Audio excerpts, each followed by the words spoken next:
What up, Mac? Ugh, you know I don't like when you call me that, my friend. No, I was talking to other Mac, Mac Marsh, What's up, Mac gang? Mac Marsh. Welcome to the pod. guest star. In the Guest house. star. Two Macs. Two Macs don't make a right. What brings you to the pod today? How did we get here? We got here by me being a fan, first and foremost. Y'all do an excellent job on the Oh, pod, and I really like listening to everything y'all have. It's part of my content diet, which is awesome. But the other reason why I'm here is because I, like many Americans, have lived this movie. I had a childhood where my next door neighbors in our backyard had a never ending baseball game. We counted home runs during the summer. We had a fence we couldn't jump. We had shortcuts to our yards. We had the house on Halloween you can't go knock on the door for because somebody made up a story that one day there was a mean old lady and now you can't go down there. So it's all the childhood mythology that I lived through that I wanted to be here to be in support of. they should have used your childhood as I the was gonna inspiration for say. the sequel because they put out that 4 point something rated sequel in like 2005. Like they should have just used your life story. I Yeah. honestly think that about a lot of things. So I'm here for it. He's You're like like my Shawshank Redemption, Aliens. he's like my life story is so interesting that, you should really make it into a movie over Well, and over. there It does sound so wholesome, I will say. That sounds adorable. yes, and there was a version of my life in a dark chapter where it was essentially the basketball diaries. So I, could have advised Wow. on that too. You never know. This is a one-stop shop in Mac, is what I'm hearing. All right, cool, cool.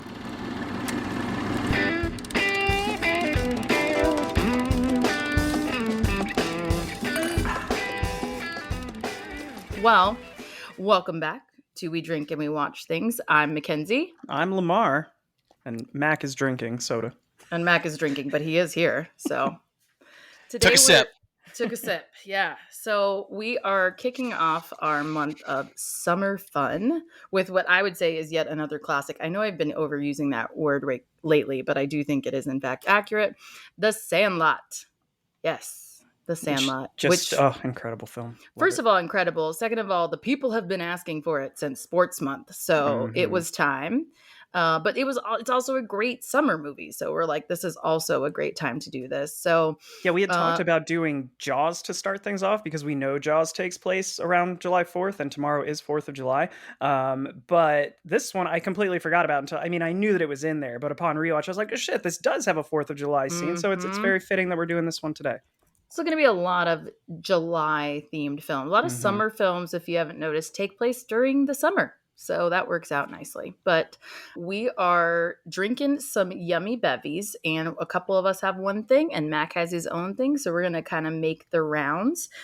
In this case, we have actually enlisted a cocktail sponsor, as it were, for our cocktail recipes going forward. Follow at Craft World. We'll tag them in this when we post it. But this is basically just a boozy lemonade. I know I'm getting really creative with the names, right? But it is quite delicious. It's a little citron, lemon, simple syrup, club soda. Shake it hard over ice, strain over ice, and garnish with lemon, mint, or basil. And fun fact, we had to explain to Lamar today, and I was included in this, that you could make lemonade with simple syrup I and had my lemon. doubts. First of all, I'm very glad to have a mixologist like Skylar on board helping us out because you guys know that I have been doing the recipes myself and I've made cough syrup a couple of times. So I'm glad to not be wasting liquor anymore. And also, yeah, I had my doubts about this one, but when he sent the rest or when you sent me the recipe of his, and it was literally like 20 to 25% simple syrup, so it's just sugar. So yes, this absolutely tastes like lemonade because it is pure sugar. He also catered that to you because, again, fun fact, Lamar drinks like a 15-year-old girl when it comes to his cocktails. Which He 15-year-old loves a girls are sweet you hanging cocktail. out with? Listen, you didn't live my childhood. Not as wholesome as Max is what we've learned. True. But yes, really good stuff. But anyways, Mac brought his own special drink today. So what are you drinking, Mac? I am sticking with the theme of the film, and I'm drinking glass bottle Coke, gang. Nice. Yeah, remember Ice the days cold. Yeah, I when think you would they. just chug a Coca-Cola on a 105-degree day and somehow that was refreshing? Yeah. Ham says this pop ain't doing it, Benny. But today the pop is doing it. I got it on ice, but there's Ooh. something like a ice cold glass bottle Yeah. soda that really can hit the spot. That is really different, I think. Like, I'm not a soda person either, but I do think like a glass soda, especially like Mexican Coke, glass bottle Coke. Now we're talking. Talk about sweet, right? Like that is some sweet soda, but I can do that. I can mess with that. All right, gang. You brought some delicious bevies. Cheers. Cheers. Let's get this thing going. Clink. Mm-hmm. Clink, clink. Oh, I'm condensating everywhere. Sorry, guys. Yes, but the Isn't it pretty? God, Yeah, I was Look I how was pretty. gonna. I used to bartend. I forget the word. I was gonna say accoutrement with the drink, but that's a little too French. Ooh. The garnish is garnish. Accoutrement, first of all, is a great word, and I say it a lot. So thank you, Mac. You're making me sound I've smart. never used that word in my entire life. I but may or may will not. now. I may or may not have said accoutrement on work calls before in my so career. many times. So I'm telling you, Mac and I are like, we have the same selling style. But speaking of, I wanted to segue this cleaner like 90 seconds ago when you said that's a pretty drink. Speaking of pretty, can you show the people on video your t-shirt, Mackenzie? Let me show off my cocktail and my shirt. Here, let's move the... That's incredible. Why have I never seen that before? That's such a simple concept. Yeah. Actually, it is a recent discovery, to be fair. And I had the same reaction because I was like, I mostly buy my team shirts. Like I was saying, like I have a couple of baseball teams that I follow and I mostly buy those. But I went to a baseball game recently where I was not the fan of that team. And I don't want to be a dick about it, but I still love a baseball game. So I showed up. I found this on Amazon like the day before or whatever. And I was like, this is pretty fun. I literally got stopped, I shit you not, no less than 6 times. Wow. At the game, people complimenting the shirt. So yeah. Very nice. I was going to say, for those of you that are just listening to the podcast, if we don't put this out as a reel or something and you can't see the shirt, it's like an all over print grimace from McDonald's. It's like 100 grimaces on Mackenzie's shirt. It's really cool. That is top level podcasting right there, ladies and gentlemen. That's how it's done. Not a visual medium, guys. This is some bullshit. All right. Well, I was prepared to correct Lamar and talk about the seams on the baseball and how they correlate to the shirt, but he went grimace. He went as far left field as you could, and I'm here for it. I'm like posing as he describes it, and then just shits on it. So that's fine. I'm joking. I know you only wear your grimace shirt on Tuesdays. Yeah, never on a pod day. We don't need evidence of that shit. Alrighty. Well, let's dig into it because we got a lot to say on this one. Yeah. Everybody, as we said, is a fan of this film, but mostly we want to knock out the basics and get into the good stuff. So this time, the basics actually should go by pretty quick because a lot of these kiddos were kiddo actors that didn't do a lot more. So I think it should be fast this time around. But anyways, The Sandlot, 1993, ladies and gentlemen. And this very highly rated, 7.8 out of 10 on IMDb, 65% for critics, which is still very positive, but I'm a little salty about it. I'm not going to lie. I feel like I'm surprised it's that low, actually. But I know, that's what I'm saying. But whatever, they're dumb. 89% for audience, though. Let's get in closer. There we go. And then we have a couple folks here for director-writer David Mickey Evans as a co-writer, but who's the director as well. Also the narrator. Also the narrator, which actually I think he did a good job with the narration. Yeah, Janelle heard his voice and was like, where do I know this guy from? And I'm like, nowhere. This is the director, but he does have that radio voice. Yeah, he has that radio, like it sounds almost like a baseball announcer, radio announcer. Exactly. I love it. But he didn't do a lot else. So I was going to ask both of you guys, like, was there anything off of that jumped out of you that you had seen? I remember First Kid. But that's really I remember the name and I know that I saw it, but I get that mixed up with so many other early 90s kids. Which one is that's with Sinbad. Oh, Sinbad. Yeah. Exactly. Yeah, okay. Yeah. I do remember that one. Yes. But, I agree with you. There's a bunch of those around that time that are all like feel the same. Like comes to mind Blank Check. Blank Check. For exact. Yeah. Like that's a different watch as an adult. Oh my God. I haven't watched it as an adult. Sidebar. How did that go? Isn't the whole plot line that it's a child trying to get like a female FBI agent to fall in love with him? Like that's the whole plot. And she like kisses him. I do not remember that part. I just remember the like mansion and the pizza and the limo and the what, like all the good stuff. Don't revisit. There are two things that stick out from Blank Check. One is that $1 million is not that much money anymore. I know. And then the second one is that it's problematic, that there's some third act issues in Blank Check for sure. Oh, yeah. That's okay. Well, I feel like I shouldn't go back to this. So thank you for stopping me, guys. But because I have some like real nostalgia about that as a kid. So I'm not going to fuck with it. Anyways, But he what's also interesting too, go real ahead. quick, Mackenzie, this is a time in like 91 to 95 where there was a ton of elite kids movies. Oh, Mhm. yeah. This is when Little Giants came out. This Yep. was God, what's the one that Hamilton Porter was into? Mean Green, Green Mean, Mean, Was it a Big Green? Big Green, Big Big Green. Green. And Yeah. there was Rookie of the Year, which is an excellent baseball Mighty movie. Ducks. Mighty Ducks came out So right many here. great Little Giants is one too that like that you said that just I loved Little Giants. That was so good. Oh, Shout out Devon Sawa, Little Giants.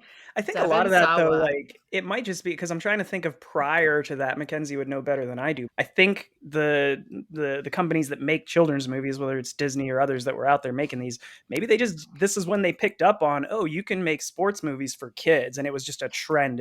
That's my theory I'm running with anyway. I think that's true. I mean, that's generally true in filmmaking, period, right? Yeah. Like there's seasonality of types of film. There's heist films for 5 years straight. There's Mhm. superhero films for 5 years straight, like so on and so forth. It's just when something works, they try to copy and paste it and cash in on the trend for sure. Early But hey, 2000s, there were it so worked. many teen movies that came Oh out yeah, that was a that hundred huge thing for percent. about 6 or 7 Can't years. hardly wait. And then Drive they me spoofed crazy. it Blah blah blah. Yeah, Mm-hmm. they and made that moved one that was towards. not another teen movie. That one I remember. I don't remember the title, but I do remember them making a film. That it was not another Yeah, one it wasn't for like the sure. others. It's a mystery what it was, but it wasn't. It was not another teen movie. All right. Well, let's dig into the cast here. Well, I'm sorry, I neglected one of the writers. I apologize. Robert Gunter is also a writer on this flick, and he same thing hadn't done a lot, but he did like Journey to the Center of the Earth, same thing, kind of like around that time, and then he did the later Sandlots as well. But that's kind of it. Yeah. So this was kind of a little bit of a one hit wonder for these guys as far as quality and success of this film. So And I think what's cool too is the origin of the movie was because the director's brother got bullied, and then they jumped a fence to go get a baseball to try to like win over the neighborhood bullies to be friends with them. He gets bit by a dog. Years later, they make the movie. So it becomes a thing where the director cribbed his own life and made something so authentic that it was probably very difficult to replicate again. yeah, I mean, I think that's totally true. So authentic, so genuine, and then you like try to commercialize it and it doesn't work. So I mean, it makes I perfect had sense. no idea about that, Mac. Like I figured this is probably loosely based on, all of our childhoods in a way, but I didn't know that the director had actually experienced that. That's crazy. Yeah, it was his brother, Okay. that they were desperately trying to win over the bullies. And he says later through like a 25th anniversary documentary that all of the kids that are in the movie were basically the bullies, but he was like, nobody wants to watch a movie about bullies, so he made them all a lovable cast and crew that he would try to be a part of, as opposed to getting crapped on by through the process Well, of the that film. all makes sense. Okay, so we do this in the pod, and I don't like to go down just a random fun fact tangent, but But sometimes you now just you're have to. gonna. Well, because this ties into exactly what Mac's saying. Is one of the things that I read was that the director or the film company had actually gotten sued by one of the childhood characters. That this was, I guess, Squints. And now it makes more sense that if he was kind of an asshole to this guy when he was a kid, and then his name is in a movie, and he's doing these crazy, saying these silly things and whatnot. But it's like, who doesn't love Squints? I don't know. But this guy was pissed and sued the studio, ended up losing. But it's just like, don't be a fucking bully then, maybe. I don't know. Yeah, I don't know. Maybe don't suck. Also, Squints in the movie, deep respect and love for Squint. I was like, we're the same person. He's super impatient. I'm here for it. Let's go. Anyway, yes, we're gonna focus up. All right, we're gonna knock these kids out Back really on the quick. I tracks. promise. Tom Geary, which is our lead character that we are following the whole time, Smalls. I love it. Anyway, he hasn't done a ton of stuff. He's been in a couple of things: Mystic River, Black Hawk Down. Those are the main ones that I felt like people would know. Anything else from y'all? The Yeah. Revenant, but The Revenant, U571 was a pretty prominent film, but I mean, he was very central to the plot of Mystic River, which was a Yeah. Clint Eastwood, Sean Penn, Mhm. Tim Robbins vehicle. But he didn't do anything after that, which is crazy to me. I mean, that was a great film too. Oh God, I can still see the like Sean Penn moment in that. So, Ugh. anyway, yeah. So great film, and surprised that he didn't keep doing stuff because he did great. Yeah. Mike Vittar plays Benny. whose only real major credit is Mighty Ducks besides this. So And I don't, he later on dropped out of Hollywood and is now a fireman. which, that is a whole other level of crazy outside of Hollywood. You're like going to run into fires. I feel like, I think that if I were in a fire and somebody came and rescued me and then took off their helmet and it was Benny the Jet Rodriguez, I would assume I died. Like I'm in heaven. Oh, okay. You know? Try telling that story. Yeah, like, here no we one's go. ever gonna believe. And then he ran off into the night. And then you're like, are we going to play baseball now? Like, I love it. We have Patrick Renna, who plays Ham. And he was in a lot of things. Actually, fun fact, like 4 or 5 of these guys have all done Boy Meets World, which was... It was all on different episodes. Like, right, saw that. all on different episodes. Yeah. They didn't do it at the same time, but he is one of them. I didn't put it as like his major creds, but he is one of them. But as far as film creds, he did Son-in-Law, which who has seen Son-in-Law? Did we all see Son-in-Law? I'm familiar with other Pauly Shore movies more than I am Son-in-Law. See, Son-in-Law is the one that I liked. Like, I didn't love as many of his other ones. Like, Iceman was okay, but that was more of a Brendan Fraser thing. But yeah, he did Son-in-Law, which I thought was very funny, and Big Green, which you just mentioned. Big Green. So. I butchered the name, but Big Green was better. And if we do want to stay on the topic of reunions, there are quite a lot of crossover in different versions of CSI and Law and Order for all of these people. If you run through their IMDb's, and I thought that was kind of shows though that every fucking actor has ever been on. It's like the CSI is like dark horse for me there, but Law and Order, man, like Law and Order has had every single person, and I'm coming to learn that everyone's been on CSI. You gotta have a victim every episode. And you gotta have like 3 suspects, so and it's got to be different every episode. It makes sense that everyone's on that shit. But it's always the same fucking person. You know what I mean? Like the person who did it is always the same person. You know exactly who it is. Anyway, whatever. I digress. Chauncey Leopardi, who plays Squints, who we love, and he was in Father of the Bride, but also was in Casper, another great 90s flick that I love. Again, so cute. Shout out Devon Sawa. Yes. So Devon Sawa is the through line for all this, is what we're realizing. Okay, cool. Although for the 90s, that 100% jives. I totally get it. Marty York, who plays only thing that I found that made any kind of sense was Boy Meets World. No other film credits that I saw, really. And then we have Brandon Adams, who plays Kenny, also in The Mighty Ducks. Grant Gelt, who plays Bertram, who was in Avalon, which, did anybody see Avalon? It was actually kind of cute. No. Anyway, it's like a dark horse movie. I get it. It's fine. I wanted to point out that the Brandon Adams was quintessential. In my childhood, there were 4 straight years where he did, I think, People Under the Stairs was 91, then Mighty Ducks was 92, this was 93, and D2 was 94. So there were like 4 years. I was watching a lot of Brandon Adams movies. I didn't see that first one. What did you say it was again? People Under the Stairs. People Under the Stairs. Underrated horror movie. Yeah. Of course, it's a horror movie. There it is. That makes sense. All right. Shane Obedzinski, who I hope I didn't butcher his name. Tommy Repeat was in My Girl, which is like fucking heart-wrenching if you don't remember My Girl. He can't see without his glasses. I do remember that. Oh, yeah. Rough. All right. And Victor DiMattia, who plays Timmy. Dennis the Menace was his big credit. And then Dennis Leary, keep speaking of, Dennis Leary's done a lot of stuff, but some of his ones that I personally know him most from and or really like were Thomas Crown Affair. I love Thomas Crown Affair. And Rescue Me. He was really good in TV show, Me. right? Yeah. It's a series. He did it for 15 years or something wild. Yeah, it was forever. And then Karen Allen, who you probably researched it, but if you didn't already know, Indiana Jones legend, and she plays the mom. Yeah. She'll always have a spot for me. I played Marion's theme at my wedding last month. Like, oh my God. Marion Raven was the character, and Marion's theme by John Williams. Like, she'll just go down in history for me. And just question, how is Karen Allen not a bigger star? Like, did she get market corrected by someone like along her journey? Because I mean, she did a few things before Indiana Jones. Like, she was Animal House to start, and then she was in Malcolm X later, but it was like a couple of things she was really known for. Then Indiana Jones like broke it for her. But like, did someone market correct her right after Indiana Jones that prevented her from getting in to larger roles? To be honest, like, I have no actual idea, but I would just say that she came off in Indiana Jones as a really strong woman, a really bad bitch who could take care of herself. And I don't think that was as widely accepted at that time. You know what I mean? When that movie came out, I don't think that was like what people wanted to see on screen for women. You know, Yeah, they didn't even bring her back to what, like Kingdom of the Crystal Skull was the next one she was in after was the that. next So one. Right. there's something to your theory. Yeah. Yeah, I mean, I like I said, I have no actual idea. I just would not be surprised because But I you heard it do here first. 100% fact. That's what happened.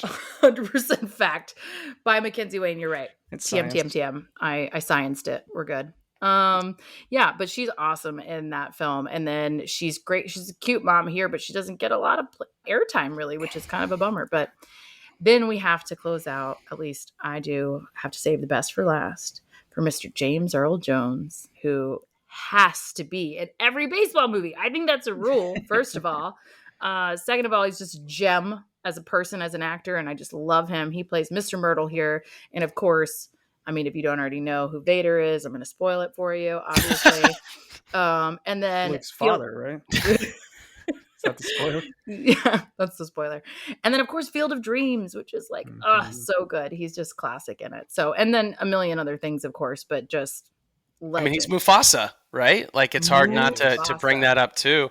Okay, I purposely left that off because it hurts my heart a little. Like, yeah. He just, oof. He didn't really die. Like, he's not really blind in this either. Me. Like, I didn't know he was blind. In the movie.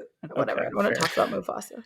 The only other person I'd bring up, and this is an uncredited person on the movie, but Arliss Howard is the first person we see. He plays grown-up Smalls in the booth, but Arliss Howard is like a thing. I have that note. Yeah, he's a thing. He was in The Killer that just came out. He was at the end of Moneyball. He plays the owner of the Boston Red Sox. Owner of the Red Sox, exactly. Yeah, he's in Full Metal Jacket, Jurassic 2. He's in Mank, Natural Born Killers, and he married Deborah Winger and is still married to Deborah Winger. Yeah. Which is, I mean, he spent a little bit of time on doing stage acting as well. But like, Arliss Howard's great, and it's kind of shocking that he's uncredited in this film. Yeah, I had him in my notes for later, but he is, not one of the credited actors in this. And I guess it's because it's so small, but you could say he's the got same. The jet stole home. It's a great line. Exactly. He gives out at least 3 high fives. He gives 3 He's earning high his fives. paycheck. Also, like Art LaFleur, same thing, actually, if you want to get down to it. Like, he's barely there that long either. And he's been in a bunch of stuff as well. Field of Dreams included, by the way. Maybe he's just doing his friend a favor or something like that. Yeah, and I think it's supposed to be one of those things where, like, you don't connect the dots before the movie, and so they didn't credit it then. You know what I mean? But anyway, he's great. Yeah, it could have been a billing thing too. You know, they couldn't afford it, so they just the studio flew in Arliss Howard because, like you said, Mackenzie owes a favor. Yeah. I wanted to actually call out one last one, only because the thing that I had in my head, and you guys can tell me if you disagree. We've talked about the people who were famous going into this film that have roles in this, but coming out of this, we talked about how most of the 9 baseball players didn't go on to do a lot, with the exception, I think, of like Smalls maybe. But Marley Shelton, who plays Wendy Peppercorn, the lifeguard, would go on to be in, maybe it's just because they're close to my heart, but she has a bit part in Sin City. She's also in Scream 4 and Scream 5. She's in Planet Terror, which was a Robert Rodriguez part of Grindhouse. Like, I feel like she did the most quality stuff after this film out of the entire She was also in Never Been Kissed, which was like that 2000s teen era movie as well. So yeah, that's right. She did do a lot of stuff, but she's literally so low on the credits when I'm making this list that I didn't even think about adding her. But you're right. She's a big part of the movie too. She is. I love it.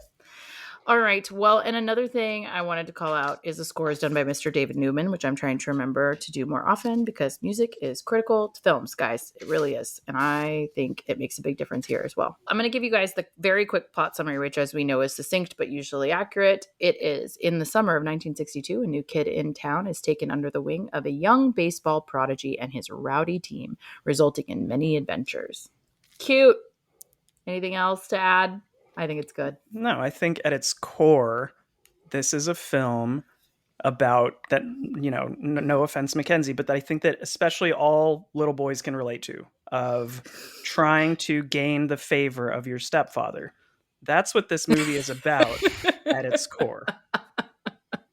Y'all didn't see, because, again, not a visual medium, but my eyebrow went up a mile when he was like, no offense, Mackenzie. I'm like, oh God, here we go. All right. Well, obviously that's what this is about, clearly, but it's a very curious path to winning over your stepfather by hitting his Babe Ruth signed baseball over a fence. Oh, the antics that follow. But man, all right. Well, let's get into it. This is, we're not doing a spoiler I was free, gonna by the say, I way, in case that assume, was yeah. not clear. We're not doing a spoiler free section because 1993, number 2, Sandlot. Like, if you haven't seen it, I don't know what you're Mhm. doing with your life. So turn around, don't drown, I guess. Spoiler time. Wow. Okay. So we already hit this. My first note is literally this narration is fire. It sounds Mhm. so good. The story is so good. He's teeing us so well, teeing us up for this story. And just like, again, in all caps, my next note is, oh, the nostalgia. I just feel it waft over me as soon as this starts. Yeah. I wanted to just, like, right off the bat say, there's some movies that we've watched where it is the nostalgia that gets you, and there's some that we've disagreed on because you watched it when you were a kid and I didn't see it till I was an adult. This one is a great fucking movie no matter what age you are. It is not a chill, to me, it's not just a straight up kids movie. It is a baseball film, and I'll call out one moment later where I'm like, that's the only childish thing about this. The rest of it is, it's almost like a Christmas story. Like, it's timeless, but it's something kids relate to, but parents can Mm-hmm. still find super entertaining to watch. Absolutely. And I think there's my first note was soundtrack check, because the Mhm. minute the songs come in, like I grew up with my mom playing 60s doo-wop in the car wherever we Nice. went all the time. So Yeah. that sound of that music came through to me, and that's my nostalgia multiplied by the movie, which Mm-hmm. has those scenes that are so synonymous with each track that's played. So like, Mhm. as soon as the first song comes in, I'm like, oh, I'm watching The Sandlot. It just like Mm-hmm. transports you to that place the minute you hear the first note of the first song. Yep. And I feel like it transports you to almost the first time you saw it too, right? Like, just that moment of this this movie resonates with you so strongly at a younger age. It resonates now, but like, you remember that first time that you saw it and you're like, oh. And for me personally, I it sounds weird to have that level of nostalgia as a girl who didn't play baseball, but I also was not allowed to play contact sports when I was young because Mhm. of my accident or whatever. Lamar knows this. And so desperately wanted to play baseball. I wanted to be in the like, this was the dream. Like, this was a dream summer and I could never do it. And so this was how I got to live vicariously. So I love it for that reason, for But sure. even if you didn't play baseball, right, it's just, it's that feeling of going outside and just playing. Yeah. Like, when you could just Just do that playing all day. That was your 100%. biggest responsibility. That was where you, and you're like Max said before, it's not about winning and lose. Just like, I need to go outside and have some fun for a few hours, and you just do it every day with your friends. It's reminiscent of that, no matter what Yeah. you're playing. Just It's get the dirty and be silly and get out. Yeah. 100%. Exactly. It's the movie version of what's going on in the neighborhood because everybody's bikes are parked outside someone's house. Yeah. Yeah. They're knocked over. You can see where everybody's at, or they're like sneaking into the woods or whatever. We got caught up to some antics more than once for that reason. Yeah, 100% for sure. I was making rogue tree houses. Geez, it wasn't that bad. Okay. Anyways. But I also, my next note, because of course, is about his silly hat Oh my God, Mackenzie, I have the hat underlined, in and then all caps. Mhm. followed by I have been self-conscious about the bill length of my hat for the rest of my life Ever since since. this movie. And then I also have written down Benny's line later when he says, "Hey man, you got a fireplace? Burn that Burn hat. it. Throw that hat in it." He's like, but I don't have another hat. And then that is the cutest, most adorable bromance moment of him giving him his old hat. Like, no worries, Mhm. man, I got you. He just takes him under his wing. And while we're here, I'm just gonna go there. Like, their relationship is adorable. And that somebody like a Benny who is comfortable and confident and has a big group of friends choosing to let somebody in and protect them and defend them and just make them feel comfortable through, even though he's like kind of a goof, right? To start, he just adopts him. And I love it. And I think that their little bromance is so cute. And they even, I mean, they kind of prepped for that. They like brought them onto set early, so Did their they? friendship is, yeah, like the two of them hung out for quite a bit longer than everybody else, to the point where everybody thought they were already friends. And I think that kind of comes through in the way that they're able to perform it together. They're freaking adorable. Apparently, they're still friends today too. Yeah, Like, yeah, yeah. they're still homies, which I love that. I mean, even though again they're not in this industry anymore, so that's awesome. So But yeah, I did have like that he's just a real goofus, as they say in the film. Okay, You're a spinning Don't off of be a goofus. that, because goofus. my first note is we hear them calling or saying, "Don't be a goofus," and like, "I'm such an egghead," and there's all these like I love weird these insult, like insults. '90s insults. But we get three shits in this film, like three audible. Why would they not just be like, "Don't be a fucking idiot," you know? Like, throw one of those in there for my sake. Yeah. Just we can get Well, away with because I three think shits, this but we're is calling like, goofuses. well, these aren't '90s insults, right? You got to keep in mind these are '60s, like late '50s, early '60s insults, and I think Good the point. f Yep. bombs were actually not as common at that time among the youngsters. But I do love their replacement insults. They're great. They're Yeah. like Fair. hilarious. The goofus, and then, I mean, we have a whole list of them. What we'll get to, but they're It, they're pretty impressive with their insults for sure. indeed. But what was this movie rated? PG? PG, yeah, PG. Well, it's The interesting things because they let you get away you with Gotta in the be. can, 90s. yeah, and you can only say fuck once in PG-13 movies. If you Hmm. say it Yeah. twice, it's R. So maybe Hmm. even just one Yeah. gets you to PG-13, and they wouldn't have wanted that either. So Yeah, I mean, you can't have this be a PG-13 movie. This is like a G or a PG or bust, you know. Hmm. So it makes sense. But I just love that they're at that age too where they are kind of playing around with that, right? Of like, I'm gonna drop one curse word, like, ooh, I'm I will such a say badass. all the times they say shit are very earned. Like they are Yeah, in moments where yeah, like yeah. it's very, very much earned. It doesn't feel like just a casual I'm swearing to be a cool kid, but it feels like holy shit, something just happened. Something went down. This is Yeah. like a legit response. Yeah, for sure. Well, and my next note, and like guys, we don't have to do this one by one, but I just have so many immediate, strong reactions to this that I went through. And the next one was the monster sounds of the beast. Like, it made me crack up so bad. And it makes so sense. Like, I mean, back to what you pointed out, Mac, of like, this is a director whose brother got bit by this dog, that they would just create in their mind this literal beast and how scary and awful and whatever he is. And the whole time, especially as an adult, I'm watching, I'm like, it's just a dog. mm, Like, just love on the Yeah. dog. What's the problem? But it's just so funny how they build him up, both in the production and then, like, you can see in their mind, like, where they're exaggerating it to themselves. It reminds me, I got big time, and I don't know if this was an intentional homage or I just read way too much into this. But when obviously they do that flashback black and white scene and they make it this, 8 foot tall dog. But in the real life, quote unquote, real life, whenever they show the dog for the most part, it's this like giant puppet thing. Like Yeah. it's like these giant furry Animatronic little paws. dude. And like, Yeah. yeah, I'm like, is this an intentional homage to Jaws? Of let's just, even though we know this shark looks really fake and this dog looks really fake, if we shoot it at the right angle it will look huge but it'll also look kind of scary, but then when you look closely it's clearly not real. So I don't know if that was on purpose or just that's just me reading too much into it. I mean, it would be cool if it were on purpose. I don't know that it is, but Yeah. nothing to validate or invalidate. But I personally read it as just kids, and like when they tell a story later, right? When we Hmm. go tell people what happened on the playground afterward, it's always exaggerated, it's always hyperbolic. And I just read that as like the physical manifestation of that. This is what it looks like to us, right? I had the exact same read because despite this being a movie solely about winning over your stepdad, I think it's secondarily a movie about childhood mythology. It's the Hmm. same way we want things to be Yeah. important in our lives, but when we're kids, they say, when a baby's crying, it's because it's the most pain it's ever felt in its life. And when you're 8 years old, Hmm. the dog over the fence is the greatest danger you've ever Scary. seen in your whole, and you can't even really see the dog. Yeah. And I think they do apply some of the Jaws, like not seeing the monster is the real scare. Hmm. So they Yeah. do that a little bit, but it's also like part of the fun is, them making things larger than they need, hitting Hmm. the guts out of the ball, the Yes. monster, their Hmm. attempts. They mythologize Babe Ruth in the same Yeah. way. And we'll get into Yeah. the Babe Ruth part of this, I'm sure, over the course of the pod. I don't want to spoil some of the stuff, especially at the end, but like when the veil comes off, Yeah. things are different than what you thought they were when you were 10 years old.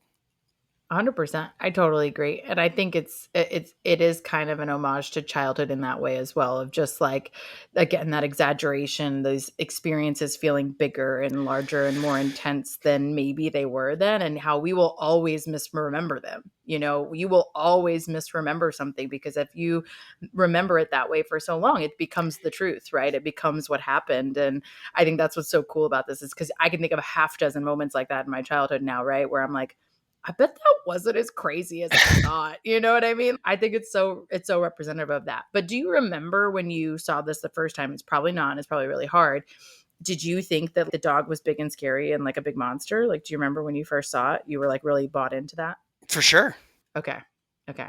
I don't Yeah. know if I was. That's why I'm asking. I I'm remember so in. the tension when they're looking through the fence, and they have Okay. it's not horror, but there are some tense moments where you're waiting for something to jump. The treehouse shot, The where he shot. jumps up. Yeah, Exactly. I was gonna say earlier, I meant Oh, to they're so mention cute. like the other thing about this, the other thing that makes this a great film as an adult is it's really well shot and directed. There's some Yeah. creative shots in here. They Yeah. make the beast scary with that. When he's chasing Benny at the end, there's this slow motion shot of Benny running away from him, and it's like this camera's chasing him. Yeah. There's some really creative stuff in here. So they didn't just make a kids movie; they made a really good film. No. I'm gonna keep saying that. But I think that what almost works for this movie times 10 is the fact that this is a newbie director, and he's Yeah. making things more important than another director who would if it That's was a cash 10-year, paycheck, yeah. 10-year, 15-year director. Like, you need to see this through the eyes of a child the same way that the children do, and having a new director might have attributed to them catching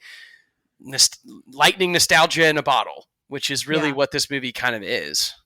Well, and I think it's like some of those antics, right, that they're getting up to in the film are also probably happening off camera for him, right? Of like, I am playing around with this for the first time, right? And I get to play with the scene. And to your point, like all their attempts to get into the yard later, that to me is just like, this person just wanted to shoot this, see how those went, you know? It's also a fun callback to Mackenzie. You remember loving Dawn of the Dead 2004, but we talked about how Love that Zack movie. Snyder. Thank you, Mac.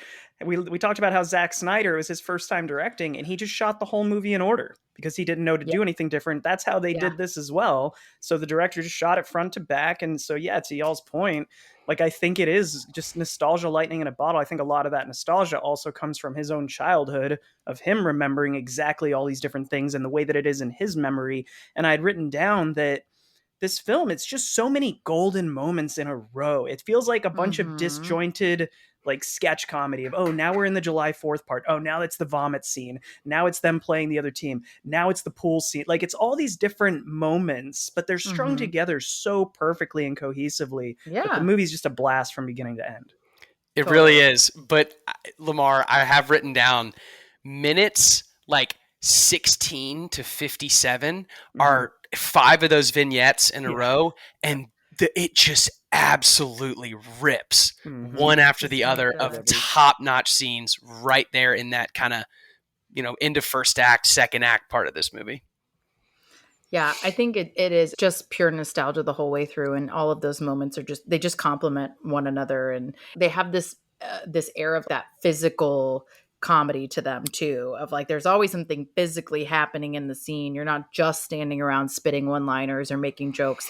There's always something happening. They're beating up on each other, they're teasing, they're pushing each other, they're being kids with each other, or like, again, some antics are ensuing at a picnic or with the dog or the whatever. It's always something physical as well, which again I think is so indicative of your childhood. Like, you're always moving, you're always doing something, you're always so much more physical than we are as adults, sadly.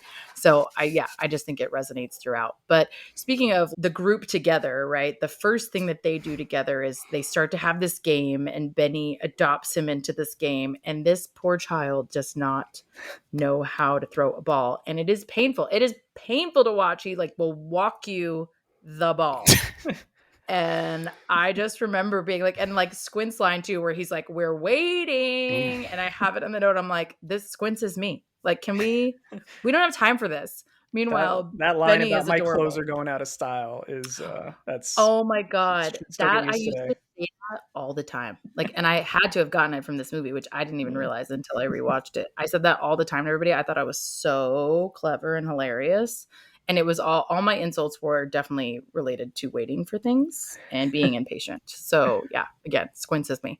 But I love their whole energy. And then like, again, Benny just steps in and is like, okay, I'm going to explain it to him in a way that he can understand. And not only is this kid like a baseball prodigy, but he's like already a coach. Like, what the hell? He's already doing great. This kid couldn't. Meanwhile, stepdad over here can't explain to him how to throw a ball. Like, what the Classic hell? classic 60 stepdads get a bad rap in this movie. He uses the steak for the eye. That's not sanitary, first of all. Second of all, Oh my pretty God. sure he threw that ball too hard at Smalls on purpose so he could get out of, Yeah, doing you won't that. want to play catch with me anymore. Going to business in Chicago, classic 60s abandon your family move. Yeah. That's, one of my hot takes of this movie is Dennis Leary wasn't that great of a guy. He wasn't until he brought him a freaking baseball later that was better than the one he had. And then all of a sudden he's like, oh, hashtag besties. And it's like, oh, so I had to bribe you with a baseball to like be a good stepdad? I agree with you. He was not great. This is not the dad who stepped up. You know what I'm saying? This is not it. Correct. And don't let me get off the pod without telling you my research on the value of each baseball. The the Babe Ruth one, and then the value of the full Murderer's Row signed baseball. Hell yeah, we're totally going into that. I thought you were going to say, "Don't let you get off the pod without telling us about your stepdad." you want to lay that down, and, like put it out there for the world. Should we share that? Listen, we're gonna have a therapy moment in the middle of the pod. I'm here for it. Well, the other thing I would have said is just don't let me off this pod. Don't let me off this pod. Exactly. We're just going to record forever. You can join the next one, even though you haven't seen it. So we're recording 2 for tonight. So you're on. I wanted to call out 2 real quick things. One thing that I don't remember there being so much of in this film was saliva. The spitting scene actually grossed me out as an adult. I remember loving it as a kid, but I was like, oh, I don't need to see these goobers coming out of their mouths. Well, what I will say is that, and there's a lot of dog slobber too, Lamar. Yeah, so yes. a lot of that. But listen, give me dog slobber. I'm here for it. Yeah, agreed. What I will say is a movie trope I greatly enjoy is team introductions. They do a great one in Ocean's 11. They do a great one in lots of those kind of movies. But it's like, here's this guy, and then it shows his personality through a 10-second video. But I love that each character's spit match their personality. You went in depth on this. It goes through Timmy and Tommy's match, and then when Bertram spits, it's like a, because he's like the tall, lanky guy. He gets kind of like a drooper, if you will. Ham does a big, hawk for his, because he's like the meatier individual, if you will. So just wanted to call out that, like, I'm gonna have to take my headphones out again. Yeah, sorry. I don't want to. I did. He's like, I thought I said it grossed me out. I thought I made that clear. Well, I went through the 4th and 5th example just to see if Lamar would take his headphones out. Yes, respect. Head back to the bench. I'm going to go to the bullpen. If we can gross Lamar out, I think we're winning. So I'm here for it. Lamar's got a page pulled up on the side of as many baseball references as he can. Bullpen, dugout, bench. He's got a few crossed off the list. I just have a list of words. Yeah. I'm going on strike. Oh, hey. Okay. Oh, anyway, yikes. The thing that I think there was a shortage of in this, because I think there was a ton of saliva, was sunscreen. I was like, these kids are just in this baseball field for 80% of the film. But I was like, well, even they're filming this in 1992, I guess the ozone layer was in better shape because the actors weren't wearing sunscreen. But I'm just like, what did they do to keep these kids from getting burned every damn day? That's actually around the time that we figured out there was a hole in the ozone layer, so they really should have been wearing sunscreen. But yeah, people haven't taken that seriously until recently. The sun hits different now, folks. Wear your sunscreen. PSA from the pod. But another thing that I wanted to call out before I forget is that when we first see Benny on the field, I saw that he's wearing an LA Dodgers hat. And this film, if you didn't recall, fam, is taking place in 1962. And this would make him a pretty early LA Dodgers fan because they had just gone over from Brooklyn to LA. So he's adopted them like that. Like, this is only 4 years-ish that they've been in LA, and he's adopted them and wants to play for them and is a big Dodgers fan. So I wanted to gut check that and be like, is that accurate? Would they have been there yet? And they had just gotten there. Maybe he was a Brooklyn fan originally, because we see like Yankees hats and stuff, and then maybe he just followed them to their new city, would be my theory. I mean, they're based in LA in the film, so maybe that's like his local team at that point. But yeah, I don't know. that's it. I thought it was interesting that he was an early adopter before they were like winning in LA. So I thought that was Yeah. cool because we love, like I said, we love an underdog. I'm here for the underdogs. But yeah, we love Benny. He's a good player and he's got an okay team. I will not say now that the Dodgers are good. I can't, as a Red Sox fan, I'm not allowed to say that. Okay, so we also have one of my other favorite lines that I said a lot also as a kid because I was a drama queen. I'm sure you're shocked to hear. But this kiddo, Mr. Smalls, like cannot throw to save his life, as we said. And my favorite thing is when he does this on the field for this first time and and Benny helps him and it's fine. But he's like, my life is over and like just wants to leave. And I was like, this is so peak like kiddo of just, to your point earlier, Mac, like this is the worst thing that's ever happened to this kid at this time. And it sounds so dramatic to us now, but we're like, no, like he this is the hardest thing he's ever been through, being on this field with all these boys and not being able to play baseball. It's hard to remember how hard and how heartbreaking that would be, really. It's something that we can all relate to too. Like we keep saying that. I feel like we're repeating how it evokes every feeling you had in childhood, and that feeling of exclusion, whether you did something wrong or you were being bullied, whatever the cause of it, is something that everyone can relate to. I also think his mom even is like a little bit harsh to him at first of like, get the fuck out and go make some friends, get dirty and like get in trouble a little bit, asterisk. But she's a little bit putting on him some pressure of like, you can't just be an egghead. You can't just be a nerd. That's not allowed. And I was a little bit offended by that because I was like, we can be nerds. Nerds are fine. But I do think it's coming from all sides. He's feeling it from all sides of like, I got to get out. I got to make some friends, to the degree that he's like he's pretending like he knows things that he doesn't know. Like the great Bambino, who he says is, oh, I thought you said Bambi. That was one of my favorite ones of like, did he just try to make this a Bambi reference? Really, kid? That was a bad cover. I just felt like it was a really bad cover. I felt bad for him at the same time. And I really can't like even see a deer now without hearing Ham Porter go, "Oh, that wimpy deer! That wimpy deer!" Oh, that's so sad, though. It wasn't Bambi's fault. Anyway, unrelated. So now he's on the team. Now they're playing regularly. They have this ongoing game, right? And they get into all the like summer experiences, all those vignettes that Mac is talking about, right? Of every single nostalgic moment that you can imagine ever. Then ensues. Yeah, and I think I really want to touch on the black and white. I think that might be my favorite 5 minutes of the film. The whole film is great, but I just love that made-up story. I love that it's Squints who gets to have that monologue. I love saying that the dog killed a bunch of people, and he did, and he liked it. That is my favorite quote of the movie. And he did, and he liked it a lot. And he says a lot, like really vehemently. But there's a moment too, Lamar, in that scene. Well, first of all, did s'mores exist before this movie? Is an open question. Number one, and it's just like I have the answer to this. Okay, I have the answer to this. Do you know who invented s'mores? Was it the same guy who invented peanut butter? Raw guess. S'more. No, and I forgot. I wanted this to be the cold open, Lamar. I should have told you. S'mores were invented by the motherfucking Girl Scouts. Oh, hell yeah. 1927. And it was a mom who had to feed like 16 girls at this camp out, and it ended up in the handbook, and it was there up until like 10 years ago or something, like 2 handbooks ago, basically. But yeah, 1927, the Girl Scouts. You're welcome. Nice. That's dope. It's good to get some girl power in this episode. It's about time, there's a lot of like boy energy happening. Like we had to drop some girl knowledge here, But yes, s'mores are delish. And I love that he teaches him to make the s'more. I was like, this is such an iconic, important moment in every child's life of learning how to make a s'more. One of the greatest snacks, I think, of all time, perhaps. It's delicious. Now I want one. Speaking of delicious, when the dog, eats everybody and Squints goes, he ate them bones and all.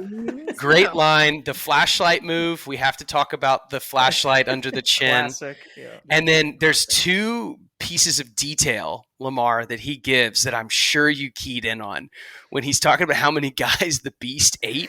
And this is childhood exaggeration at its best. Because he ate 173 guys. He jumps from 120 and settles on 173 exactly. Yeah. And then the childhood logic of the Beast didn't retire for killing people. The Beast was so good at his job of killing people that he was forced into retirement. That's how the Beast got away from being a guard dog and moved towards Mac, Mr. how Myrtle's long old did he have to backyard. stay under the house for? Forever.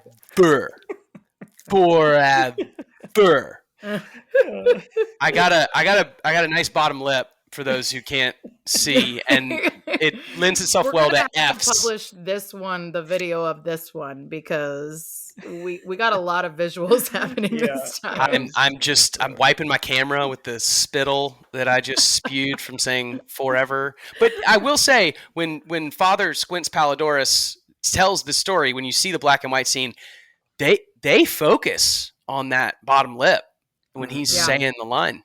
Yeah. So I had to lean into it. Yeah. You committed. I respect it. Yeah. I do respect it. Segueing from that, I might be mixing up the order of things, but there's two others that I specifically wanted to touch on. But the pool sequence, I think, is one. It's the hot day. They can't all cool themselves off like Mac with a Coca-Cola. So they decided to go to the pool. And I don't even need to react to this. I just want to hear you guys react to it. So like that entire sequence. This is a classic, and it is, Wendy Peppercorn, she's their first crush. He's obsessed with her his whole life, as he says. He's like, I've been coming here my whole adult life. I love that part. Like my entire adult life I've been here. It turns out to be 2 years, 3 years, whatever. Yeah. He's losing his mind over it.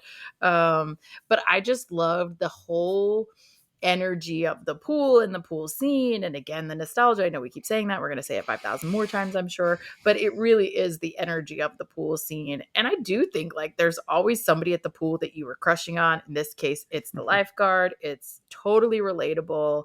But man, the balls on this kid to go and pull this stunt, which is, I love that they do acknowledge that it's a little bit fucked up, but that he does it, and he's just like, well, how else am I going to make it happen? This is what I have to do. I just think it's hysterical. You said fucked up, and I agree that in principle it's fucked up, but I think they make it very intentional that this is purely a childhood crush, and he is not. None of these kids are talking about sex in any way. He just wants to kiss this girl, and I guess the director actually gave him the direction of you keep your tongue in your fucking mouth. Maybe he didn't say fucking, but he was like, keep your tongue in your mouth. That is not what this scene is. So it's this closed mouth innocent kiss, I think, is all it's meant to be. Okay, except they were going to go scam pool honeys. No, I'm just kidding. I totally agree with you. I just thought that was hilarious. I forgot that they said that line, and I was like, oh my God, we're scamming the pool honeys. Got it. That was a this watch discovery now that I watched it with closed captions for the first time. So that's how I got that line. But there's two lines from that movie that I say in some type of context in my life. One is lotioning and oiling. And then somebody says to Squints, she doesn't know what she's doing. He goes, she knows exactly what she's doing. And I read, Mackenzie, you might know better than me, but I heard that was a reference to Cool Hand Luke or something. I've never seen Cool Hand Luke. Okay. Yes. Is that a direct quote? Just the same exact? Yeah, it's almost the exact same quote. Yeah, and actually Benny says it. But yeah, it's almost the exact same quote. But no, it's so funny. He's like, he knows exactly what she's doing. And he says it kind of annoyed and over it. And I love that it's Benny who says it, because all he wants to do, even though this is fun, is just play baseball. He's just like, I don't even care this much about this. I just want to play baseball. He is single-minded to a fault. But that whole scene is classic. And I love that she, even though she's annoyed, she's sort of, winks at him, smiles at him, and is sort of like this little fucker. But you got to respect the effort, I guess. Well, respected enough to where they give us the detail that they get married later, and that apparently Squints fucks hardcore, which is I'm not sure a detail we needed. That Squints has 9 kids with Wendy Peppercorn. I'm like, I don't say 9 fucking children is wild. I also love that her makeup was still on, sidebar, when she got out of the pool. I was like, her makeup is flawless. What? This is not happening. But yeah, apparently that one kiss was all she needed. She was actually sold after that. Yeah. But I I do think have the in my thing notes, I to was like, oh Lord, this is bad. This is bad on an adult rewatch. You're like, oh It's shit. it's I will say I had to sort of in my head I was like justifying everything and I was like, well, I assume the boys are between what like 12 and 14 and this lifeguard's probably 16. That's why I go with it's probably like a childhood crush type thing. That being said, for the sake of the people that are listening that might find this offensive on rewatch, the only thing I didn't like about it was that they sort of sexualize this girl who's supposed to be 16 or 17. They have the oiling and lotioning as funny as it's like it Yeah. is a little that I could see how people nowadays might be like, maybe even if the actress is 18, but it's a difference between the actress and the Right. story you're telling, right? Well, and they showed her earlier where she was purely there to be ogled. And I think that's fair to say was like Yeah. more of a problematic scene than this one in particular, actually, because they were literally zoomed in on her ass while Or she's maybe walking Squints away. is like 17 and he just hasn't hit his growth spurt yet. We don't know. I haven't hit mine yet either, so I feel it. You'll get there. You'll get there. One Don't day. worry.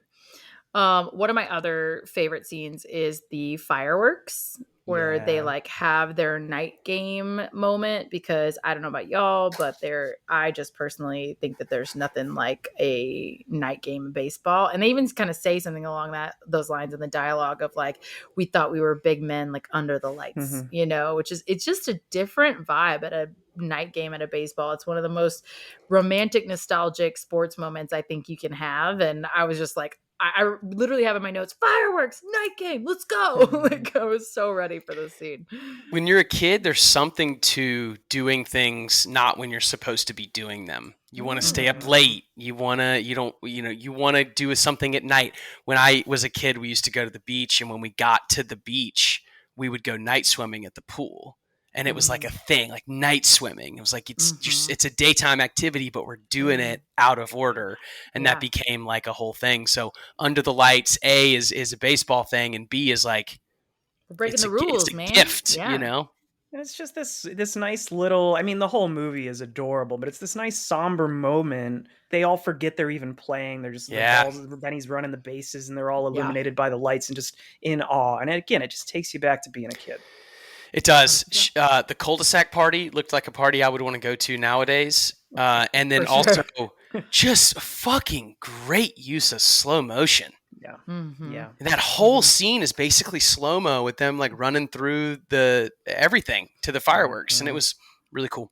And I love Ham like grabbing a snack before he leaves. Yeah, he grabs a hot dog back on the table. He grabs like a that hot wasn't dog. great. That wasn't great. Actually, just kidding. I'm gonna put it back. And then he builds a hot dog and puts like a handful of raw onions on it. I was like, it's an aggressive move for an 11, 12-year-old kid to just 100% raw onions on a dog. But you gotta do what you gotta do. I think the next place I would love to go personally is the insult that went down, because the roast battle. I literally have I have it in my notes, but I have a comment on one of the insults that I have to say at some point. But anyway, this slew of insults is just fucking bananas and impressive and pretty like overall pretty wholesome and to start, and then it like slowly escalates and you're like whoa. And then I just wanted popcorn, right, to watch this happen. So our buddy Mac here has like compiled a list of insults of the best ones. So I'm gonna let you take it away. All right, so this is from the start of the film, so I'm just gonna rip them all through because this is a great place to just do it all. So we start with Egghead, Goofus, and then we get to L7 Weenie, Kids a Square, Dodger Dyer, Footlong, Geek, Blockheads, Jerk, and Benny delivers a great one here. Bunch of can't hack it panty wastes that wear their mama's bra. We have Crap Face, Jerk, Moron, Idiot, Butt Licker, Fart Smeller, Scab Eater. And there's a few there that I kind of move into one, which is you make your Wheaties with your mama's toe jams. Oh God, that was so gross. You bob for apples in the toilet, and you like it.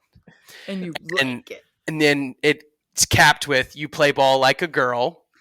Which we have established is awesome. League of Their Own, anyone. Correct. Thank you so much. Correct. So, yeah. In 1962, Gina Davis was an insult. Actually, it shouldn't have been because the women's That's what baseball I'm league was in the we 40s. have established at this time in this timeline that it is badass. You guys can STF you. That was my only complaint about the insults. Correct. And Patrick Renna has subsequently said that was now retro, we're calling that a compliment, which is great. Yeah. And They then also tried to make up for it in that sequel in 2004 that I mentioned They do. earlier. It wasn't a great do. film, but they had a female player in that, and that was kind of the whole plot of the movie, was the kind of the Little Giants formula, right? Yeah. And then they jump into alliteration. So they go geek after that, and then they drop buffalo butt face. Or no, excuse me, buffalo butt breath was one. And then the last one I wrote down was pee drinking crap face.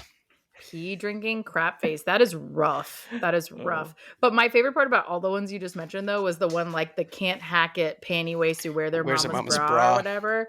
And that's Benny trying to talk them out of going to the pool. And my favorite part is they all raise their hand like, I can do that. Yep. That's totally fine. I'm fine with this sacrifice. It's actually quite a good detail that Benny has to like stretch himself to get the insult in, because he's kind of making it up as he goes along. Yeah. But if you look at Ham doing it, he is just lightning He's ready fast. to go. Also, he should have gotten an Oscar nom for this. He puts a lot of scenes on his shoulders. I was going to say, are you talking about him shit talking behind the plate against the other team? Because oh my god, the shit talking behind the plate was fucking gorgeous. Like, I just thought it was so great. If my dog was as ugly as you, I'd shave his butt and make him walk backwards. I just was also cheering them on like it was a real game too. I literally have in my notes like, Small's got to base it. And I was like, ooh, this kid bunted. Like, I was so proud of them the whole time. I was like watching a real baseball game, which I do that every time. Like Moneyball's the same way. Field of Dreams the same way. I'm like watching a baseball game inside of a film. It was so fun. Well, we talked about the saliva earlier, because transitioning right out of that baseball game, the vomit scene still grosses me out to this day. And I even looked up what it was made of. And even after reading the actual ingredients, and being like, oh, it's just food products. It looks disgusting when it hits the sidewalk and lands on those people. The puree of it all. Ugh. Yeah. When it hits the lady's white shoes, I'm out on that scene. But right you when know that what happens. You know what my favorite part was, though? Like, not the vomit part, because obviously gross. But I loved how well every single one of them acted that transition face. Like, do you remember, like, when you would have this happen when you were a kid, or even just today, like, where you're sick all of a sudden and you don't, like, it comes on strong or quick or whatever. And that moment of every single one of their respective transition faces of, like, oh, shit. Oh shit, this is about to go down. All of them as they're like having a great time. And then it's like, oh no, their faces were incredible, I thought. And I was like, yep, here we go. I also love when they're pretending to know what to do with chewing tobacco. I know. What do you do? Shoving it in their mouth. Do it, of course. All the pros do it. And I love it. They're like, yeah, we were saving it for special occasions. Like, we do this all the time. This is for a special occasion. And I love when they go like, we got off the hard stuff and we were purely bazooka only from then on. And I was like, yes, that's the way to do it. I remember kids. noticing as a kid, and like, just like this time go around too, they never show the quote unquote cool characters throwing up in that scene. Like Benny doesn't, the pitcher De Nunez doesn't, but it's basically all the other characters throw up. But they make it a point to not show you the two cool kids throwing up. Well, you know, the cool kids know what they're doing, obviously. Yeah. They're probably doing hard drugs on the weekends. So. Right. Or they pretended, better yet, they pretended to do it and didn't, because they're actually that seems like a than the Benny rest of them. move. Yeah. That feels like a Benny move. I would put money on the fact that Benny didn't actually do it. Yeah, that would totally be my call.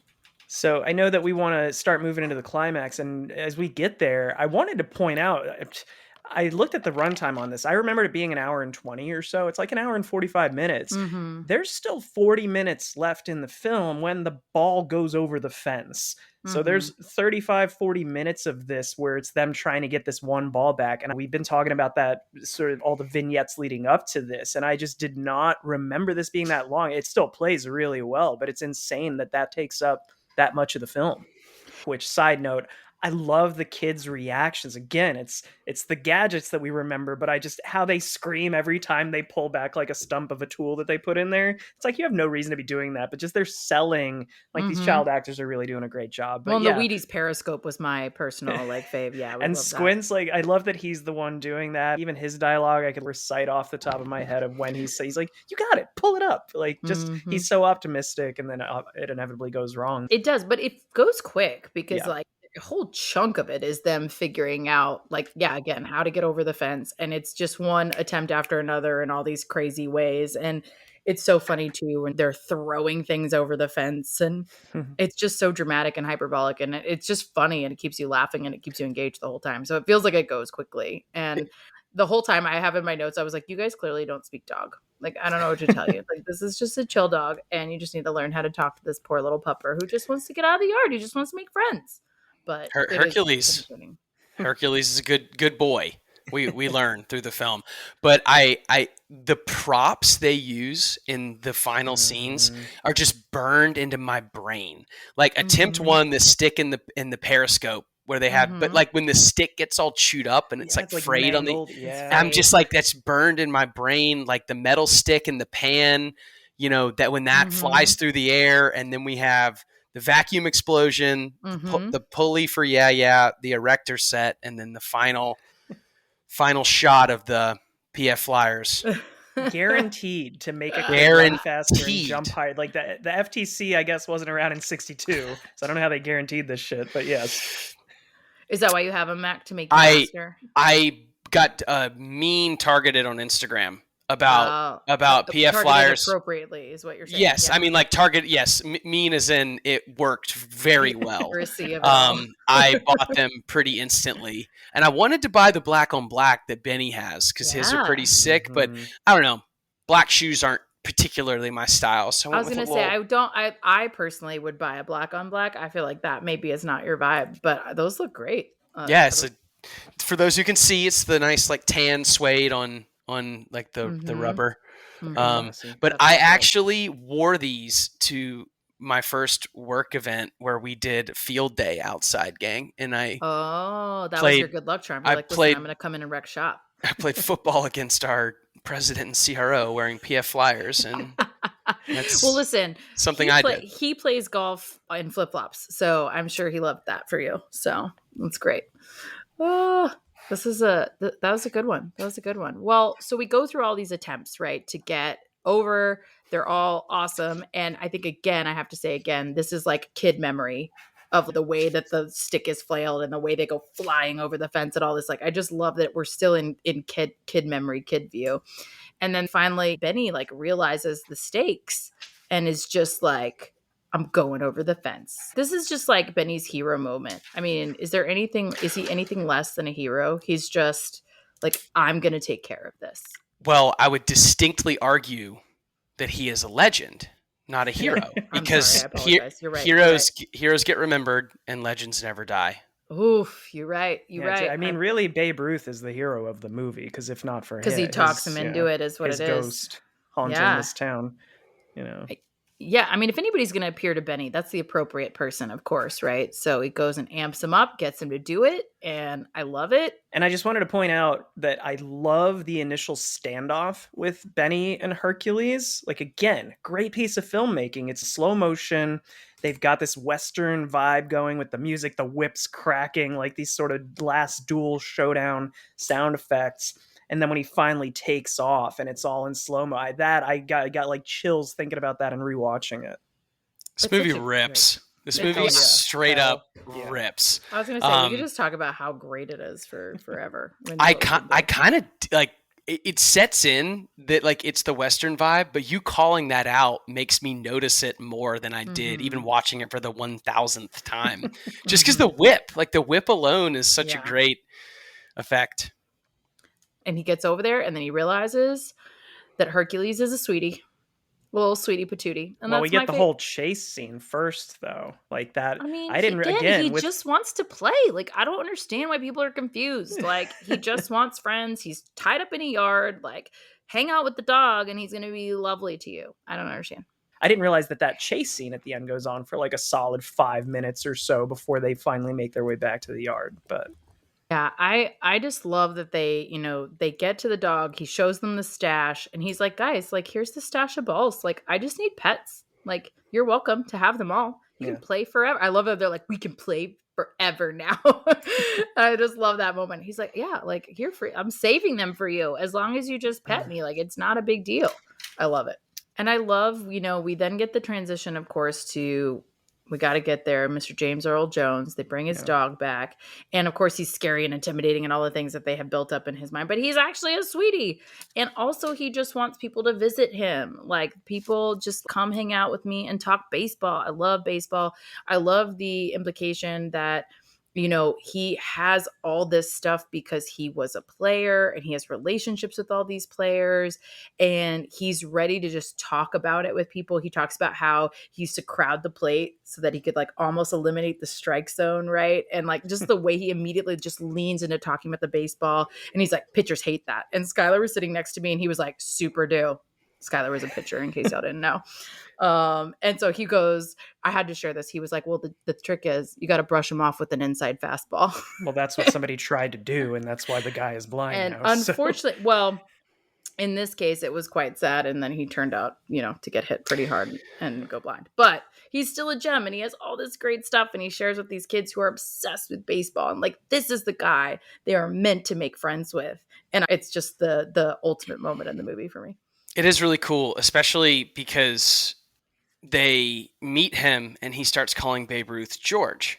Yep. And it pierces the veil between what mythology is and what it really is to know someone. So they keep calling him his nickname of the Great Bambino, but then they meet someone who actually knows the truth and they use his real name. So it's the nomenclature that kind of passes through from what's a childhood version of something is versus the reality of it, which I thought was kind of a cool little thing they did. Yeah. And they kind of imply that they played together, which, you know, they wouldn't have played together at that time. Just baseball was not yet desegregated at the time that he's playing, but they would have played in potentially those Barnstorm games if you didn't already know about those. But he would have Babe Ruth played those all over the country and would have played with a lot of players from the Negro Leagues. They were playing in those leagues in Cuba. I think he was playing in Kansas City and a couple other places. And he's supposed to be an amalgamation of those potential players that he would have played with and been friends with. And I love that, you know, playing with that team as well, there's this homage to that in this film as well. Also, speaking of which, this is timely, and I'm going to drop the magic for a second. We're not actually recording this on July 3rd when this episode comes out. We're recording it a couple weeks before. But actually, I believe it was last night, or it might be tonight, is the actual Negro League game that they are playing in MLB this season. And Willie Mays just passed away like a few days ago. And so now it's kind of being played in honor of him. So it's interesting that we're talking about this within 48 hours of that game happening. Yeah, that was sad. R.I.P. Willie Mays. Well-lived life, amazing player. I'm glad you mentioned that. But I also love, again, that they bring this particular character in. These kids get to learn from him and become friends with him. And he's like, listen, I'm going to give you this ball that is going to save your bacon. Murderer's Row ball signed by all of my good friends. And it's just so interesting to see the disparity of what this means to different people in this situation, in this moment, and the value that it has to different people in this moment. And of course, he knows, it's not like he's an idiot. He knows that this ball is so valuable. But he knew those guys and they mean something different to him. And it's more valuable now to have people to talk to and talk about baseball, this thing that he loves rather than have this thing that, again, he can't even see, but he wants to give this gift. And it's such a beautiful, awesome moment. And they just have this incredible bonding experience. But Mac, you got to tell us, like, what was the ball worth? Before I get to the value of the ball, that was very poignantly said, Mackenzie. I love that because like it's, when you mature in life and you get to the age of James Earl Jones in the film, it's not about having objects. It's about having people to share the objects with. And I think that's a great lesson to take away from the movie is like, it's not really about what it is. It's about who you share it with. So anyway, the value of the ball. So it's quite interesting because of course, with these kind of collector items and memorabilia, condition, whether it was game used or not, are all very highly variable functions, but to the value of something. So a signed Babe Ruth baseball can be worth $4,000 to $6,000. If it's authenticated and game worn, it can be $40,000 to $50,000. Some of them are six figures, but an authenticated, game used, full Murderers Row 1927 baseball is worth approximately $240,000. So he traded something that was 40 to 40, maybe 50 plus, to something closer to $250,000 in today's value. We need to find that ball, y'all. Like, this is going to be, Dog. in National Treasure when he steals the Declaration of Independence, we just need to make it our goal to track down that ball. We'll do an Ocean's 11 type heist. Let's get rich. We can split it do 3 it. ways, $80,000 each. It's not Yeah, we'll just cut this bit so people don't know it was us, and then we're good. the perfect crime. Perfect crime. Love it. Well, all that to say, we get to kind of round this out, this beautiful film, with where everyone ends up. Which Classic. I think, Where are they now? Yeah, where are they now? We love that, and I think it's great. So, I think all of them. I hope you guys correct me if I miss any, but the narration kicks in again, and he's like, "Hey, the group moved away slowly. I was one of the last ones there, so he kind of knows what happens to everybody."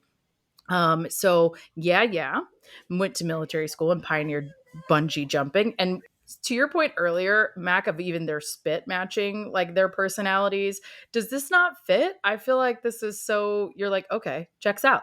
Like I'm totally here for it. Well, they say the bungee jumping, and we all know why, because he was the one, lowered. He was the through. one lowering. Yep. Also, how did we 100%. not talk about the exploding treehouse? First of all, why is the treehouse on the other guy's property, like hanging over his wall, and he doesn't say it? I just answered my own question. He's blind. He doesn't know it's there. But anyway, like, I'm not trying to make my sister is actually blind, so I by no means am trying to make jokes about that. But I did answer my own question with that. But the exploding treehouse that like just nearly murders all the children. There's like flames and it's craziness. Pretty hardcore, that bomb level explosion. Yeah, that's true. It is pretty gnarly for sure. But I do love when he's covered in the soot and ash, and he comes out and he gives like a really great speech. He's just like, we've been dramatically underestimating the beast, and he like just breaks it down for everybody. It's like, when he walks away and he's got the cloud behind him. Like, I don't know what they used for that, but it was brilliant. I love it. I like it. It's it reminds me a little bit later of Italian Job. The guy who's like just the bomb specialist, basically, where he's like lost his hearing in one ear. It's like similar vibes. Anyway. Okay. But then we've got, Timmy and Tommy, who are attached to the hip and repeating the things that each other does. They invented mini malls after propagating like prefabricated tree houses, which I thought was a fun nugget. They were like, we're going to make a bunch of tree houses that are better than the ones we had. And then they became millionaires when they invented mini malls, because of course. So I love that. And then this is one of my faves. Bertram got really into the 60s, quote unquote, and vanished. Yikes. Overdosed. You can just say he overdosed. It's okay for us to have a little bit of, sadness at the end of this film. I was like, this is a little dark. Like, is everybody, we're just going to pretend like we don't know what that means? Okay, cool. I just wrote Bertram LSD junkie. Like, did he just, because he could have just turned into a hitchhiker, like, gone into a lot of 70s stuff. He could have been with the Manson family. I mean, there's a lot of ways to interpret someone getting really into the 70s and no one ever seeing them again. Or a deadhead, like maybe just followed the Grateful Dead on tour. Yeah, and just he was never in one place for very long. Or maybe he moved. There's a lot of ways you could really take that piece of information. My money's on acid. I'm going to be honest with you guys. I'm it pretty felt sure like acid. It felt like it went, hey, he turned into a huge hippie and went off the grid. Went off the grid. I have a little fun fact about Bertram. Take it away. So they say he got really into the 60s and no one heard of him. That actor 7 years later in 1999 would star in, I don't know if he was a main character or a side character, a movie called The 60s. Mm-hmm. Like, you can't write this shit. On the nose. On the nose. You wonder if he took it for that reason. We should ask him. And then we already alluded to this one earlier, but Squints gets married to Wendy and has 5,000 children. TMI. I wonder how many kids they have today. I know. It's been 30 Does it just years. get exponential? Ooh, yikes, gross. All right. And Hamilton became a wrestler. The great, wait for it, Hambino. Because obviously the puns are real. I respect it. And then De Nunez, who is probably the second best player on the team, we would say, became a minor leaguer, played in AAA, which is fun, owned his own business, and stays in baseball, coaches, wait for it, the Heaters, which we love, pitchers, love it, great. And then this is maybe my favorite nugget, Hercules, 199 years old in dog years. Do you know what that means? Do you know how Isn't old that that like means he is? 19 years old or something like He's that, or 20? 28 years old. Oh, wow. Like, that is wild. For a big dog, like, that is insane. I want to know what they fed Hercules because I think he was actually immortal. That's crazy. Well, I like it because the Hercules comp for Babe Ruth was also they said Babe Ruth was less than a god but more than a man, and that's what Hercules was too. Yeah, So Hercules living to 28 would further the mythology of that line as well. indeed. And then the mythology is exactly the word for both of them, for the dog and for the man. I like it. It also somehow makes you, I guess it does make you like a little less upset about hearing that a dog passed away, because obviously that's going to happen. But like when they say he lived for almost 30 fucking years, it's like, oh, well, that's not so bad. Oh, I had a super sad face and then I calculated it and I was like, wait a minute, what the fuck? Yeah, I mean, it was very impressive. He got to eat a lot more people, don't worry. He did. That's how he got to 120, 173 guys. Yeah, I mean, you're going to have a head count at that point after you live it that long. Arliss Howard, as we mentioned, plays grown-up Smalls and makes an appearance at the end where you see that he is a baseball commentator. He is a sports journalist of some kind, commentator. So we love that for him. And I have the note of like, he still can't get his hats under control. Like his hat's Isn't it still a little extra. It's the same hat, right? I was like, bro, did we not cover this? I feel like Benny told you this day fucking one. Like, we don't get a better hat. I don't understand. But anyway, he's doing great work commenting on the games. And then finally we have Benny the Jet Rodriguez plays for the Dodgers, because of course he does. And they're still homies, as they show. Just hashtag besties right there at the end. It's adorable. I also love that Arliss actually sounds a little bit like the young Smalls. I feel like, did y'all notice that? I feel like he sounds very similar. They did a good job casting that. Apparently the two Bennies are brothers. I never knew that until like last week. That fact popped up to me. That's the older brother of the younger version of Benny the Jet. I mean, he does look very similar. Again, good casting. That's easy. Yeah, 100%. I love that he steals home. Like, wild play for us to end on, by the way, that this kid is stealing home. I was like, what? In an MLB game, stealing home? That is crazy.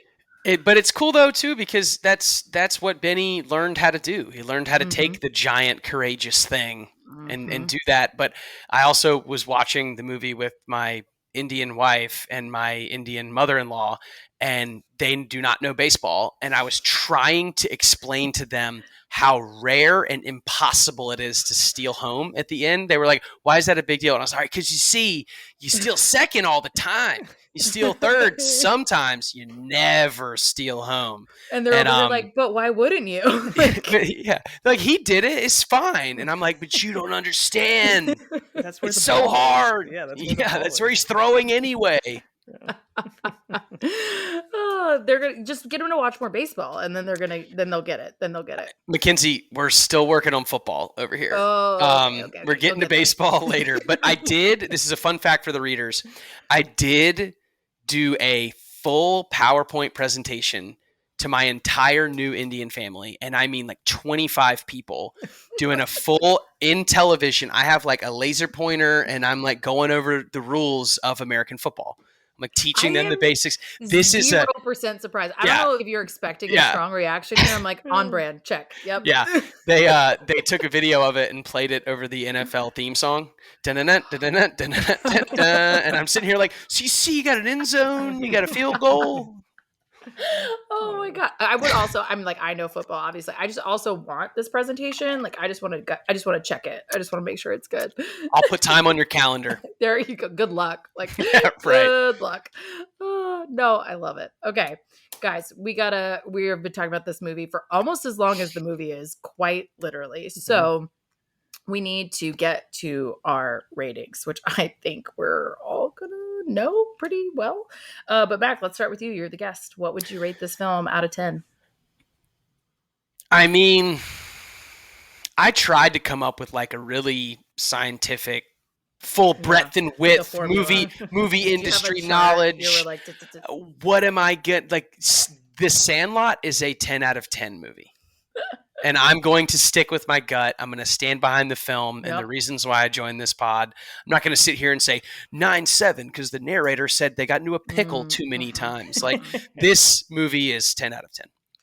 I love a gut check rating, as Lamar knows. I'm here for a gut check rating. And also, fun fact before we wrap up, Mac did ask to be on the pod for this episode specifically. Yes, a fan, which also, oh my God, my heart earlier when you're like, I'm a fan. Anyway, love that he is a fan of the pod, but wanted to talk about this film. So yeah, 0% surprised about your rating. And I love that for you. What about you, Lamar?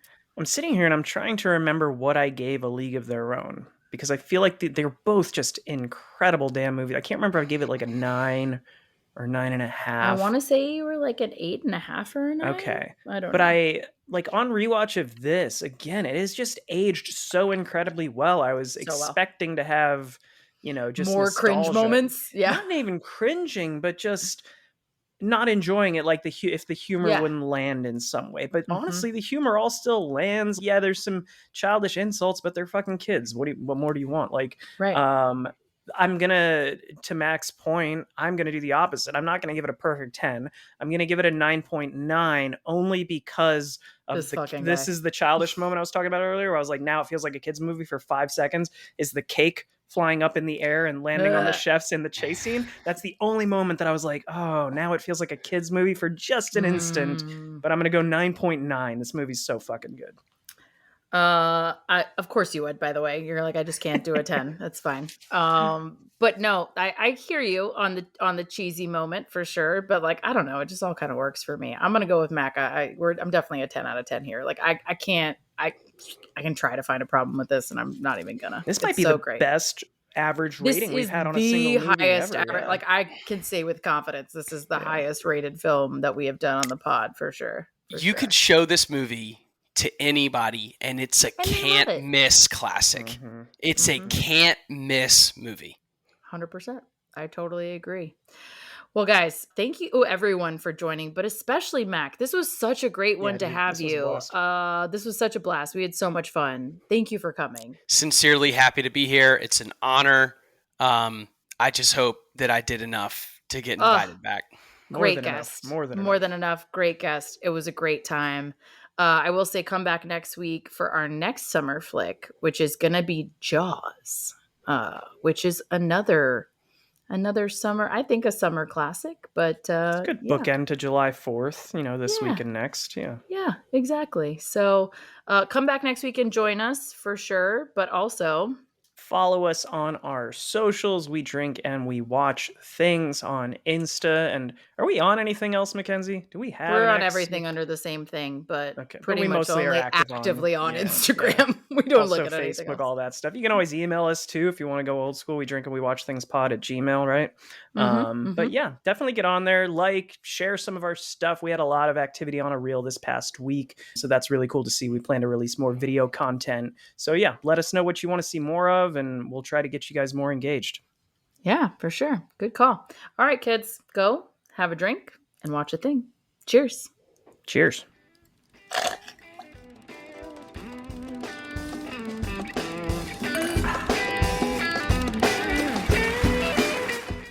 I also feel the need to clarify that I don't hate the name Mac. I was going to unpack that later, but I just kind of left it where it was for now. I was like, we have Mac here and we just insulted him. I just have like a protectiveness around it because only one group of people call me that. And so it's got to be earned. The explanation I heard was you said, call me by my name. My name is my name. And you were like getting very animated about it. You were like, I don't like it when people call me Mac or M or whatever. But again, it's a familiarity thing. Like, if you don't know me, don't call me don't make up a name for me. Like, you don't know me, So mine is Jerry. That's my real first name. And like my tight friend group will be like, what's up, Jerry? So like when people, and you're like, I will fuck you up. No, it's more like it's an earned derogatory version of my name from my college friends who'll just be like, I'll do something like, oh, Jerry. I think we finally found a hurtful slur for white people. Call them Jerry. Well, it's there in Parks and Rec. It's there in Rick and Morty. Yeah, they're just like, shut up, Jerry. Like it's just it's a name that is there for derision in comedy, and I think it's pretty I don't know. I'm fine with it as like an alter ego. It's like the more it's the L7 weenie version of myself. If we're going to stick with Sandlot insults. Oh, that's so good. Oh my God. Let's just keep all of that. Let's just I was gonna say that was a pretty good cut look cut there. print. I got going it. on. No, Like, it's so good. it's going to keep rolling, gang.